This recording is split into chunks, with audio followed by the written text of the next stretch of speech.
सवाल तो ये है कि विमेन तो ट्रैफिक होती ही हैं। क्या मेन भी उसी स्केल पे ट्रैफिक हो रहे हैं? क्योंकि विमेन ट्रैफिकिंग की फिर भी बात होती है, लेकिन मेन के बारे में कभी कोई बात नहीं करता। तो क्या रेशियो है मेन और विमेन का? So this is not a gender problem actually. मैं नहीं बोलूँगी कि ये औरतें ही ज़्यादा ट्रैफिक होती है या मर्द नहीं होते या मर्द के बारे में ज़्यादा बातचीत नहीं होता है, क्योंकि जो केसेस हमारे पास आते हैं उनमें महिलाएं भी होती है, मतलब पुरुष भी होते हैं। और मेन और वेमेन का जो है, अभी women are easier to exploit because I think from my experience, women have a tendency to trust people easily. पहले ज़माना था चिट्ठियाँ लिखने का, चिट्ठियाँ लिखकर बातें करने का, चिट्ठियाँ लिखकर बातें करके प्रेम करने का। आज ज़माना फ़ोन का है, फ़ोन पर मिस कॉल देने का, फ़ोन पर टेक्स्ट मैसेजेस करने का, और इन मिस कॉल्स और टेक्स्ट मैसेजेस के ज़रिए प्रेम करने का। लेकिन क्या आप जानते हैं, आज के दौर में मिस कॉल्स और text messages from unknown numbers एक सबसे बड़ा ज़रिया है ह्यूमन ट्रैफिकिंग का। आज का हमारा टॉपिक ह्यूमन ट्रैफिकिंग है। इस एपिसोड के लिए हम पहुँचे गुवाहाटी असम, जहाँ मिली हमें हमारी आज की गेस्ट प्रेरणा सांकाकोते जी। प्रेरणा जी पिछले 15 साल से कई एनजीओ में काम कर चुकी हैं। करंटली वो Assam centre of rural development में एग्जीक्यूटिव डायरेक्टर की पोजीशन पर निर्धारित हैं।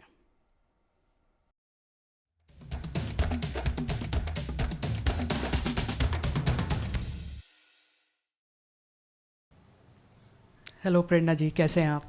मैं ठीक हूँ, आप बताइए। बिल्कुल बढ़िया। और आज आपके ऑफिस में बैठे हैं, आपसे बातचीत करने आए हैं क्योंकि मुझे और मेरी टीम को पता लगा, and correct me if I am wrong, कि आप ह्यूमन ट्रैफिकिंग पे काम करते हैं, and which is a very important part that you are playing in this society, and we are just grateful कि कोई कर रहा है ये काम। तो सबसे पहले मुझे आपसे ये जानना है कि आप कितने सालों से ये काम कर रहे हो? वैसे तो मैं प्रोफेशनली 7 ईयर्स से काम कर रही हूँ जी। ये ट्रैफिकिंग में।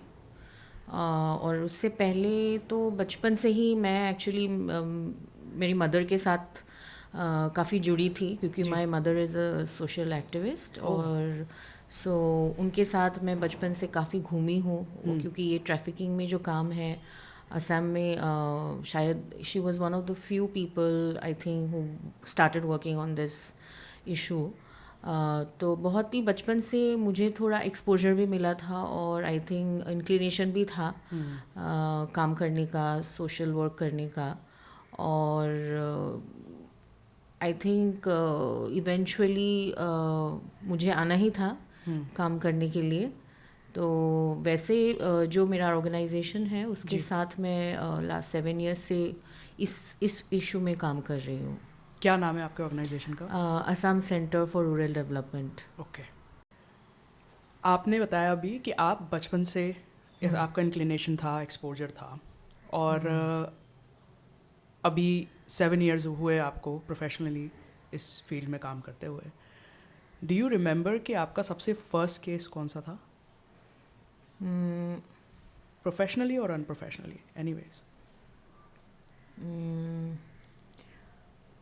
फर्स्ट केस, हाँ, फर्स्ट केस अभी ऐसे तो बहुत सारे केसेस हैं, अभी फर्स्ट केस तो अभी याद नहीं आ रहा है, बट एक केस है जो मैं शायद उसके बारे में बोलना जी। चाहूँगी। एक लड़की है जी। जो हमारे पास आई थी। जी। वो लड़की 24 साल की होगी जब आई थी हमारे पास। तो हमको इन्फॉर्मेशन मिला था कि वो लड़की को बॉम्बे पुलिस ने बॉम्बे में उसको एक ऑपरेशन में उसको रेस्क्यू किया। सो बेसिकली वो असम की ही लड़की है। तो वो वहाँ पे 2 साल से काम कर रही थी एक रेड लाइट एरिया में। अच्छा। और उसको हमारे एनजीओ में भेजा इसलिए क्योंकि वहाँ पे रेस्क्यू होने के बाद जी। जिस ऑर्गेनाइजेशन के वहाँ पे उसको रखा था, शेल्टर दिया था, उन्होंने हमें कांटेक्ट किया था कि हमारे पास ऐसी एक असम से लड़की है, तो हम आपके पास उनको भेजना चाहते हैं। तो हमने बोला ठीक है, बिकॉज़ हमारे ऑर्गेनाइजेशन के अंदर हम एक शेल्टर होम भी रन कर रहे हैं, रिहेबिलिटेशन होम। तो वहाँ पे हमें ऐसे काफ़ी सारी लड़कियाँ मिलती हैं रेस्क्यू होके जो आती है, ट्रैफिकिंग ही नहीं बल्कि जो अब्यूज़ विक्टिम हो, रेप विक्टिम हो, ऐसी लड़कियाँ हमारे शेल्टर होम में भेजी जाती हैं। तो वो लड़की के बारे में मुझे कुछ बाकी जानकारी थी नहीं, तो मुझे बस पता चला कि उन्होंने हमें कांटेक्ट किया, हमको हमारे पास भेजना चाहते हैं वो लोग। तो वो आई, ये 2023 की बात है, आई थिंक लास्ट ईयर की बात है। और नहीं 23 नहीं 22 की बात है, 22 की बात है आई थिंक। तो 22 में वो आई अप्रैल में हमारे यहाँ पे। तो जब पहली बार मैं उससे मिली, बहुत प्यारी लड़की है, पढ़ी लिखी है, ग्रेजुएशन कंप्लीट किया है, तो उससे हमने बात किया, धीरे धीरे उससे जानने की कोशिश की कि वो कैसे वहाँ पे बॉम्बे में पहुँची, क्योंकि वो असम की लड़की है, गुवाहाटी सिटी से ही गई थी। अच्छा। तो हमें पता चला बातचीत के दौरान कि उसको एक लड़के ने सोशल मीडिया प्लेटफॉर्म फेसबुक में उससे दोस्ती की और उसको बोला कि मैं तुम्हें एक जॉब दिलवाऊंगा बॉम्बे में। और धीरे धीरे उसके साथ हमने जब बात किया, उसको जब काउंसलिंग हमने किया, तब पता चला उसने जब खुलासा किया कि कैसी वो बॉम्बे पहुंची, तो वो लड़के ने उसको ऐसा जताया, उसने बोला था कि वो मुझे बहुत प्यार करता था, मैं तो उससे प्यार नहीं करती थी, वो मुझे करता था प्यार। तो मुझे लगा कि क्योंकि उसकी जो फैमिली है, वो लड़की जो फैमिली बैकग्राउंड से बिलोंग करती है, वो एकदम लो इनकम फैमिली ग्रुप की है। उसकी मम्मी कहीं पे काम करती है, लोगों के घर में काम करती है, और बचपन से उसको बहुत प्रोटेक्टिव एनवायरनमेंट से पे बड़ा किया है। तो शायद कहीं ना कहीं उसको वो फ्रीडम चाहिए था। तो उसने बोला, बाद में हमने बातचीत के दौरान भी और उसके बाद भी उससे जब इंटरेक्शन, क्योंकि पहली बार जब वो आई थी तो प्यारी है लड़की, लेकिन बहुत मायूस भी रहती थी। तो हमें अच्छे से वो नहीं बता पाती थी क्या एग्जैक्टली उसको दिक्कत क्या है, मतलब क्या। तो हमने भी इतना उसको ज़्यादा पुश नहीं किया था बताने के लिए कि क्या एग्जैक्टली क्या हुआ था। तो धीरे धीरे उसने बोला कैसे गई वो। तो बेसिकली उसका जो घर है, फैमिली एनवायरनमेंट है, बहुत मुश्किल से मम्मी ने उसको पढ़ाया लिखाया। उसके पापा है, लेकिन वो ज़्यादा काम नहीं करते हैं, थोड़ा अल्कोहल भी पीते हैं, और शायद वो यहाँ पे जो लाइफ उसको मिल रहा था उससे बेहतरीन उसको लाइफ चाहिए था। तो वो लड़के ने उसको वो सपना दिखाया, वो दिलासा दिया कि उसको एक अच्छा लाइफ मिलेगा। और उसी दौरान उसने बोला कि उसकी मम्मी के साथ थोड़ा कुछ कॉन्फ्लिक्ट हो रहा था घर पे, जिसकी वजह से उसको लगा कि मैं यहाँ से चली जाऊँगी तो मुझे शायद शांति मिलेगा, पीस ऑफ माइंड मिलेगा। और उसी चीज़ को एक्सप्लॉइट करके उस लड़के ने उसको लेके गया। इनिशियली उसको बोला मैं उसको तुझे जॉब दिलवाऊंगा, फिर वहाँ पे जाके उसने उसको एक बार में उसको भेज दिया डांस करने के लिए, और उसके दोस्तों से मिलवाया उसने। तो पहले तो वो थोड़ा शॉक हो गई। धीरे धीरे वो लड़के ने उसको इमोशनली इतना मैनिपुलेट किया कि वो मतलब जो वो बोलता है उसी को वो मानना पड़ता है उसको। तो उसको एक दिन उसने कुछ मैं किसी से काम के लिए तुझे मिलवाऊंगा बोल के उसको एक जीबी रोड में एक ब्रॉथल में लेके गया। और वहाँ पे जो पिंप होती है, मतलब उनसे उनकी बातचीत करवाया और बोला कि यहाँ पे कुछ दिन के लिए तुझे रहना पड़ेगा। तो आई थिंक वो मेंटली भी इतना उस पॉइंट में ऐसी थी, वो कुछ कर नहीं पा रही थी वहाँ से। मतलब उसने बोला हमें कि मैंने बहुत कोशिश किया, क्योंकि उसने क्या क्या उसके जो भी सामान थे, मतलब थोड़ा डॉक्यूमेंट्स वगैरह पैसा वगैरह सब उसने ले लिया था उससे। तो ऐसे उसको ज़बरदस्ती उसमें उसको धकेला, और उसी दौरान लॉकडाउन हो गया, कोविड हुआ, तो वो फंस गई वहाँ पे। तो वो बहुत कोशिश किया, जो भी पैसा उसको थोड़ा बहुत मिलता था वहाँ पे वो पैसा भी वो लेके जाता था, उसके हाथ में कुछ पैसा नहीं होता था। और उसने ये भी बताया कि काफ़ी सारी लड़कियाँ ऐसी उसकी जैसी, उससे उम्र में भी बड़ी, उससे उम्र में छोटी माइनर लड़कियाँ भी वहाँ पे ऐसे काम में उनको एंगेज करके रखा है। मतलब कोई और लोग लेके आते हैं, और वेस्ट बंगाल से बहुत सारी ऐसी लड़कियां, आसाम से भी मिली है 1-2 लड़कियां उसको। तो उस दौरान जब ये सब चल रहा था, एक दिन पुलिस का रेड हुआ वहाँ पे, अच्छा। और उसी रेड में उसको वहाँ से उठा लिया पुलिस ने। और ये सब जानकारी मिलने के बाद हमारा जो स्ट्रगल था उसके साथ, क्योंकि जब लड़की आई थी वो already she was so traumatised, उसको फिज़िकल प्रॉब्लम्स काफ़ी था, मतलब उसको हेल्थ इश्यूज़ काफ़ी था। जैसे उसको सांस लेने में बहुत तकलीफ़ होती थी, उसको पैनिक अटैक्स होता था, ज़्यादा सोशलाइज नहीं कर पाती थी लोगों के साथ, ट्रस्ट में नहीं ले पाती थी। तो हमने भी सोचा, क्योंकि ये जो उसको जब भेजा था तो एक कोर्ट के ऑर्डर से उसको भेजा था। सो वहाँ पे जब उसको पुलिस ने आपके पास जब भेजा? हाँ, अच्छा। कोई भी लड़की या विक्टिम को अगर कोई रेस्क्यू होती है जी। तो उसको एक प्रोसेस से भेजा जाता है। सो उनको वहाँ पे पुलिस ने रेड में रेस्क्यू किया, उसके बाद उनको एक शेल्टर होम में रखा, फिर कोर्ट में प्रोडक्शन हुआ। तो कोर्ट में बेसिकली जो जज होते हैं या मजिस्ट्रेट होते हैं वो फैमिली के डॉक्यूमेंट्स ढूंढते हैं, या उसकी जो जिम्मेदारी जिसके पास है या उसके पेरेंट्स हैं उनको ढूंढते हैं, ताकि वो उनके हाथ में उनको हैंड ओवर कर सके, कहीं और उसका शोषण ना हो। एग्जैक्टली। तो उसके पेरेंट्स के साथ उस वक्त कोई कम्युनिकेशन नहीं था, और उसने ये भी बताया, basically she was so traumatise psychologically, because initially जब वहाँ पे गई उसको पेरेंट्स को इवेंचुअली पता चला कि वो चली गई यहाँ से घर छोड़ के।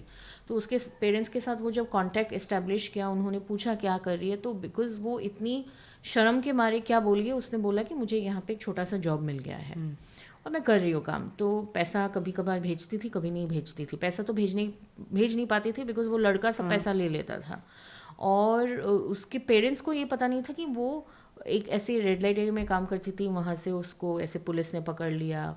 तो जब वो यहाँ पे आई हमारे पास, हमारे शेल्टर होम में, तो उसके पेरेंट्स को कुछ भी नहीं पता था कि वो मिली भी है और वो यहाँ आ भी गई है वापस, क्योंकि बीच में उसका कोई कम्युनिकेशन नहीं था।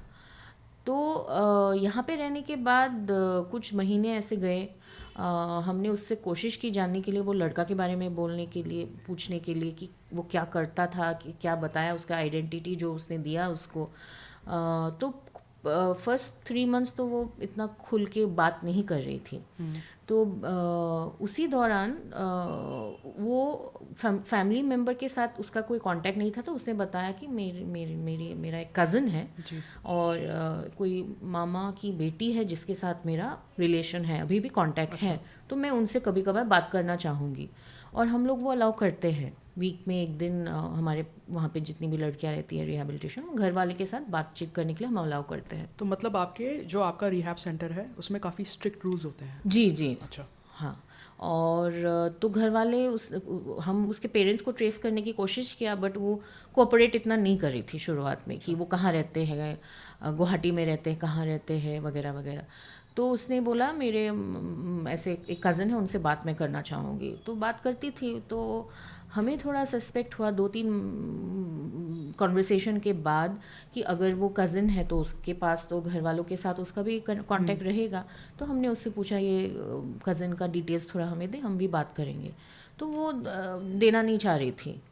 तो हमें जब ज़्यादा ही सस्पिशन हुआ कि वो शायद कुछ हमसे छुपा रही थी, और हमने उसको बहुत बारी कोशिश किया ये समझाने के लिए कि हम मदद करेंगे उसका जो भी हो सके हमारे तरफ से। तो पता चला वो लड़का जो उसने हमें अपना कज़न बोल के रखा था, वही लड़का है जो उसको लेके गया था। तो हमें ये जब पता चला तो हमने उसको कन्फ्रंट जब किया, तो उसने हमें खुल के बताया कि दरअसल ये लड़के ने उसको ऐसे मैनिपुलेट करके रखा है कि वापस आने के बाद हमारे शेल्टर में जब वो रह रही थी, उसको बोल के रखा था कि जो तूने किया, मतलब जो भी तू कर रही थी, मैं तेरे घर वाले को सब बता दूंगा, तो इसलिए तू चुपचाप रह, कुछ मत बता। अभी तू एनजीओ में रहेगी, 1 साल रहेगी, 1 साल के बाद तू निकल जाएगी, और उसके बाद तू फिर से मेरे साथ चलेगी। तो इसके वजह से ये psychologically she was under a lot of pressure. तो हमने उसको बहुत दिलासा दिलाया कि you have to get out of this, because she was mentally also trapped. Physically वो वहाँ से आ गई थी, निकल चुकी थी, but mentally she was still being control by this guy. And हमें ये बाद में पता चला कि वो लड़का उसके घर वालों के साथ डायरेक्टली कांटेक्ट नहीं कर रहा था, वो किसी और के थ्रू घर वालों से ऐसी कहानी बना के बोला था कि वो कहीं पे फंसी है बॉम्बे में और वो वकील है जो उसको वहाँ से निकाल सकता है, तो पैसा चाहिए. तो उसका कुछ कोर्ट कचहरी वहाँ पे चल रहा है उसका. तो ये सब बाद में जब हमें पता चला, उसके पेरेंट्स से फाइनली हम मिल पाए, उसको रीयूनाइट कर पाए उसके घर वालों से, उसके मम्मी पापा को हमने समझाया, क्योंकि वो भी बहुत शॉक में थे. उनको जब पता चला कि ऐसे काम पे वो थी इतने साल और वो इतना दिन नहीं थी किसी के साथ कांटेक्ट में, तो उनको भी हमें काउंसिल करना पड़ा टू एक्सेप्ट हर. और आई थिंक उसका सबसे बड़ा डर था कि उसको एक्सेप्टेंस नहीं मिलेगा घर वालों से. इसकी वजह से उसने सोचा कि शायद मेरा लाइफ उसी दुनिया में है जहाँ से मैं आई हूँ. तो ये केस ने बहुत मुझे अफेक्ट किया था. अफेक्ट मतलब आई थिंक जब मुझे ये सब पता चलने के बाद मुझे लगा कि ये तो एक लड़की है, ऐसी काफ़ी सारी लड़कियां हैं जो शायद ऐसी ये अंधेरी दुनिया में, ये जो रेड लाइट एरिया हो या कहीं किसी के घर में ज़बरदस्ती उसको रखा है, शोषण कर रहे हैं, उसको इस्तेमाल कर रहे हैं, उसको वायलेट कर रहे हैं और नहीं निकल पा रही है वो वहाँ से. तो तब मैंने सोचा कि ये तो एक केस है, इसको ही हम लोग एक फाइनल कंक्लूजन लेके जाएंगे. तो हमने इमीडिएटली क्या किया, हमने एक FIR लॉन्च किया. और जो भी हमारे पास इंफॉर्मेशन था, पुलिस के पास हम गए. पुलिस से बहुत ज़्यादा हमें ऑनेस्टली पहली दफ़ा तो कुछ सपोर्ट नहीं मिला, क्योंकि काफ़ी सारी ऐसे केसेस आते हैं. Trafficking is something that is often unrecognised. Because क्या होता है, ट्रैफिकिंग तो बाद में पता चलता है कोई ट्रैफिक्ड हुआ है. तो मिसिंग जब हो जाते हैं, कोई गायब जब हो जाता है, तो तब इन्वेस्टिगेशन जब होता है तब पता चलता है कि वो एक्चुअली ट्रैफिक हो गई है.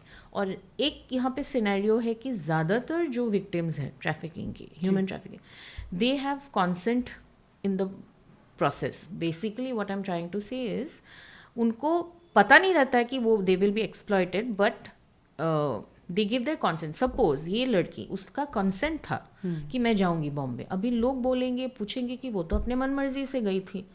तो अगर उसके साथ वायलेशन हुआ है तो वो तो मर्जी से नहीं हुआ था. So the consent part is actually immaterial in front of the law's I.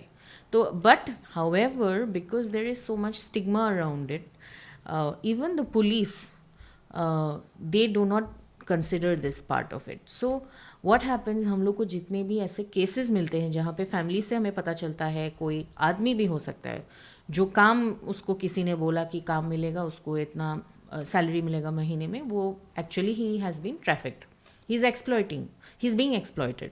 So that is something that the police often overlooks and people also overlook. क्योंकि लोगों को लगता है कि ट्रैफिकिंग मतलब बेच दिया है तो ही ट्रैफिकिंग है. No, that person could be exploited, he might be getting a low wage, जो नॉर्मल वेज नॉर्म्स है हमारा, जो मिलना चाहिए उससे कम मिल रहा है.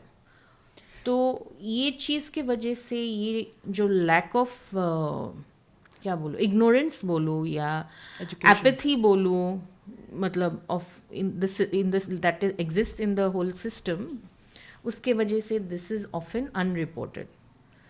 तो मेरे कई सारे सवाल हैं. पहला सवाल तो ये है कि विमेन तो ट्रैफिक होती ही हैं, क्या मेन भी उसी स्केल पे ट्रैफिक हो रहे हैं? क्योंकि विमेन ट्रैफिकिंग की फिर भी बात होती है, लेकिन मेन के बारे में कभी कोई बात नहीं करता. तो क्या रेशियो है मेन और विमेन का रफली? Actually trafficking is a genderless problem. It is nothing to do with the gender. और men और women का जो है, अभी women are easier to exploit. क्यों? Because I think from my experience, women have a tendency to trust people easily. और जो लोग ट्रैफिक होते हैं, विमेन हो, वो ज़्यादा अक्सर ट्रैफिक होते हैं बिकॉज़ एक तो है अनएम्प्लॉयमेंट बहुत ज़्यादा है, और जिन एरियाज़ में हम लोग अभी काम कर रहे हैं फ़िलहाल असम में, जिन डिस्ट्रिक्ट्स में काम कर रहे हैं जहाँ से ट्रैफिकिंग काफ़ी होता है, वहाँ पे हमने देखा है कि मैक्सिमम एक्सप्लॉयटेशन हो रहा है उन कम्युनिटीज़ में जहाँ पे लोगों को बहुत systematically they have been oppressed. So for example Adivasi community में जी जो टी ट्राइब्स हैं वहाँ पे बहुत ज़्यादा ट्रैफिकिंग होता है. That is because they have been oppressed for such a long time, so they are not aware. वो उनको अपने अधिकार के बारे में पता नहीं है. They don't know any way to get out. So वहाँ पे जब कोई इंसान prospective like an एजेंट बोलूँ या ट्रैफिकर बोलूँ जाते हैं वहाँ पे, वो लोगों को वो एक्सप्लॉइट करने के लिए ईजी होता है because they have no other option. अगर टी गार्डन में they are getting a minimum wage of से 200 rupees, 300, 400 rupees, whatever amount of money they are getting, somebody comes and tells them that आपको महीने में आपको 10,000 मिलेगा. तो उनके लिए वो 10,000 बहुत बड़ी रकम है. तो उनको पता नहीं है कि वहाँ पे जाके उनको क्या काम करना पड़ेगा. उनको बोला जाता है कि आपको वहाँ पे एक फैक्ट्री में काम करना पड़ेगा, आपको सोने के लिए जगह मिलेगा, रहने के लिए, खाने के लिए जगह, चीज़ें मिलेंगी, बस. तो वो 10,000 के सपने में चले जाते हैं. So this is not a gender problem actually. मैं नहीं बोलूँगी कि ये औरतें ही ज़्यादा ट्रैफिक होती है या मर्द नहीं होते, या मर्द के बारे में ज़्यादा बातचीत नहीं होता है, क्योंकि जो केसेस हमारे पास आते हैं उनमें महिलाएं भी होती है, मतलब पुरुष भी होते हैं. सिमिलरली और एक ट्रेंड है, अभी ट्रेंड नहीं, मतलब ये बहुत कॉमन हो रहा है जहाँ पे लड़कियों को ट्रैफिक कर रहे हैं, meaning for domestic labour, bonded labour और domestic labour. So domestic labour meaning जो लड़कियों को लेके जाते हैं गांव से कोई agent who are actually traffickers, और उनको किसी के घर में ऐसा हाउस हेल्प काम एंगेज करने के लिए. अल्टीमेटली वो लड़की नाबालिग हो सकती है, जहाँ पे उसका मर्जी है भी तो it's immaterial because she is a नाबालिग. So that is another part of it. और उसको वहाँ से लेके जाते हैं. तो अभी हमने खुद देखा है, अभी 3-4 दिन पहले हमने एक डोमेस्टिक लेबर को रेस्क्यू किया था गुवाहाटी मेट्रो यहीं पे सिटी में, जहाँ पे मेरी टीम को इन्फॉर्मेशन मिला था एक 17 साल की लड़की बक्सा डिस्ट्रिक्ट की है. उसको 5 साल से एक फैमिली ने उसको एक्सप्लॉइट कर रहे हैं और उसको वहाँ पे रखा है as a domestic help. She 17 years old. तो अभी लोग बोल सकते हैं कि हम उसको वहाँ घर पे तो रहने से उसको खाना नहीं मिलेगा, उसको अच्छा रहने का जगह नहीं है, तो हम तो उसको यहाँ पे अच्छा लाइफ दे रहे हैं. बट वो बात नहीं है. तो इसलिए हमको देखना, it's a very complex problem actually, कि जो हम लोग काम कर रहे हैं ये सेक्टर में, कि alternate opportunities, alternate options, livelihood options हम क्रिएट नहीं कर पा रहे हैं. And that's why these people are getting trafficked. Easier हो जाता है प्रे करने के लिए उन पे. So exploitation is happening because it is easier to exploit this people. मेरे ख्याल में एक इशू और भी है जो आम इंसान को नहीं पता कि ट्रैफिकिंग का मतलब क्या है. मोस्ट ऑफ द टाइम्स लोग वर्ड सुनते हैं ट्रैफिकिंग और वो सोचते हैं कि it's already sexual abuse, it's only stands for sexual abuse. तो आप थोड़ा सा बताइए कि जब आप ट्रैफिकिंग की बात करते हैं तो किस किस तरीके के अब्यूज़ की बात आती है. सो जैसे अभी मैंने बताया, ट्रैफिकिंग में एक तो है डोमेस्टिक लेबर. सो इसमें जब डोमेस्टिक लेबर की बात आती है तो इसमें इश्यूज आते हैं कि या तो एज कम है, अंडर एज है, या फिर या तो पेड ही नहीं है या अंडर पेड है. एग्जैक्टली. सो अगर वो एज के भी हैं, माइनर नहीं है, 18 अबव है, जहाँ पे वो अपने मर्जी से ही गए हैं और उनको एडिक्वेट एक अमाउंट मिल रहा है, तो एक्सप्लॉयटेशन नहीं हो रहा है. उनको पता है कि वो जो सैलरी उनको मिल रहा है, जो पैसा मिल रहा है, वो पैसा जो सही है वही मिल रहा है। लेकिन ये डिसाइड कैसे होता है कि पैसा सही है? क्या गवर्नमेंट लॉज हैं इस बारे में? हाँ, गवर्नमेंट मिनिमम वेज? या मिनिमम वेजेस जो है अच्छा। वो डिसाइड करेगा। और जैसे कि उनको रहने के लिए अच्छा एक जगह है, she has a decent hygienic जगह है, हाइजीनिक गंदी जगह नहीं है, है, साफ है। साफ है, जहाँ पे उनके मर्जी के बिना उनको कुछ ऐसा काम में नहीं एंगेज करके रखा है जहाँ पे उनका कोई मर्जी नहीं है।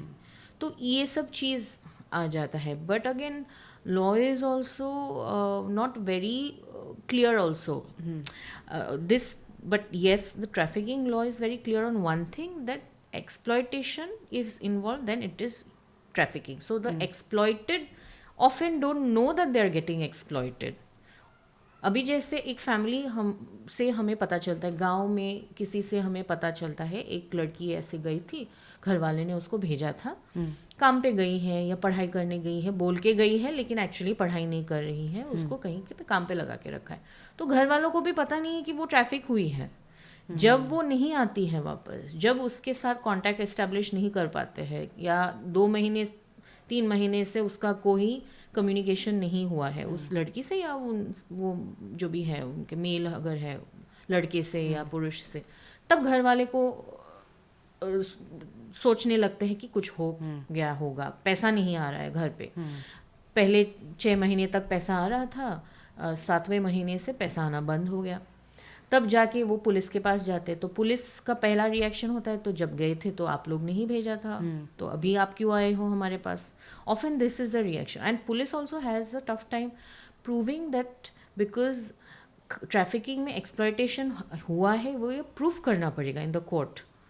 सो हु वाज रिस्पॉन्सिबल, क्योंकि ऑफन जो ट्रैफिक्ड होते हैं उनको ही नहीं पता, क्योंकि वो इतने चैनल्स के थ्रू जाते हैं। गांव से कोई उनको लेके जाता है रेलवे स्टेशन तक, रेलवे स्टेशन में आधा मतलब half way through the journey there is somebody else who comes in the picture. So वो ना कुछ डिटेल्स दे पाते हैं, कुछ नाम दे पाते हैं, ठिकाना भी नहीं दे पाते हैं। ऐसा हुआ है, मुझे इन्फॉर्मेशन मिला है मेरे साथ, मतलब I am sharing an experience, जहाँ पे मुझे इन्फॉर्मेशन मिला है, गांव से किसी ने फ़ोन किया है कि एक लड़की थी, कल शाम से वो गायब है, हमें पता चला है वो वेस्ट बंगाल में है अभी, बट उसने फ़ोन में घर वाले को बोला है वो बेंगलोर जा रही है। तो उसी वक्त हमने जब रीच आउट किया पुलिस को, it is very important because this is happening in real time.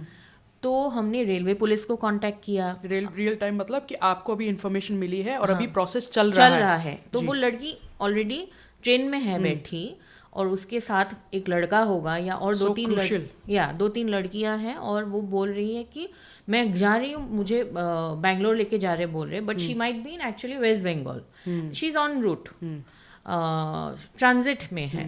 So that is very crucial. So it has happened, ऐसे हुआ है जहाँ पे हमने we have reached out to the police and police have had to act immediately. Railway police को हमने contact किया, but contact करने से नहीं होगा। वो अगर सच बोल रही है वो लड़की कि हाँ वो है, से उन्होंने बोला कि मैं वेस्ट बंगाल में हूँ अभी, तो वो ट्रेन का डब्बा का डिटेल्स देना पड़ेगा, बिकॉज उसी वक्त शायद there may be different trains हुआ रनिंग। सो ऐसे हमने क्रूशियल इन्फॉर्मेशन मिलने के बावजूद हम लड़की को ट्रेस नहीं कर पाए, because she has already reach some other place. But then again there have been instances where because we have receive tip off मिला हमें, immediately we acted on it and we reached out to the cops, and उन्होंने जहाँ पे one of the train stations गाड़ी को रोक के उसको वहाँ से अप्रीहेंड किया, ट्रैफिकर को अप्रीहेंड किया, उसको अरेस्ट किया और लड़कियों को वहाँ से निकाल लिया। ऐसे भी होता है। सो आई थिंक ये ट्रैफिकिंग का जो पूरा है, transportation is one thing, because often अभी नया जो है टैक्टिक्स यूज़ कर रहे हैं सोशल मीडिया, साइबर क्राइम्स जो बहुत ज़्यादा बढ़ने लगा है, सोशल मीडिया प्लेटफॉर्म्स यूज़ कर रहे हैं जहाँ पे फिजिकली ट्रैफिकर नहीं आ रहा है लड़कियों को या लोगों को लेके जाने के लिए। पहले मोडस ऑपरेंडी ये था कि वो आते हैं, गांव में आते हैं, जानकारी लेते हैं कौन से एरियाज़ में ऐसे लोग हैं जिनको हम फुसला सकेंगे, जिनको यहाँ से लेके जा सकते, जो मर्जी से जाएंगे, रेडी होंगे जाने के लिए। जी तो वैसा था। अभी धीरे धीरे क्या हो रहा है, सोशल मीडिया के थ्रू घर पे बैठ बैठ के एक लड़की एक इंफॉर्मेशन हमें 2 साल पहले हमें मिला था। 16 साल की एक लड़की, वो लड़की गायब हो गई थी कुछ दिन के लिए। गायब मतलब वो रेलवे स्टेशन पहुंच गई थी। वो जहाँ से बिलोंग करती है वहाँ से काफ़ी दूरी में एक रेलवे स्टेशन में वो मिली, और वो अकेली नहीं थी। उसकी जो मामी है, हर मैटरनल आंट, वो भी कम उम्र की ही है, मतलब शी मस्ट बी अराउंड 24-25।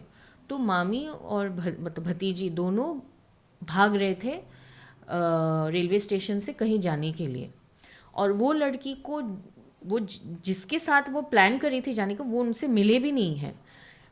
जो ट्रैफिकर है उन्होंने जस्ट फ़ोन में ये 16 साल की लड़की और उसकी मामी से बात किया। उसने ऐसे मैनिपुलेट किया दोनों को कि दोनों ने एग्री किया कि हम सब कुछ छोड़ के हम दोनों जाएंगे घर छोड़ के। और जब उनको उनका इन्फॉर्मेशन हमें घर वालों से मिला, एक्चुअली हमारे पास ये केस बाद में आया जब वो वापस आई।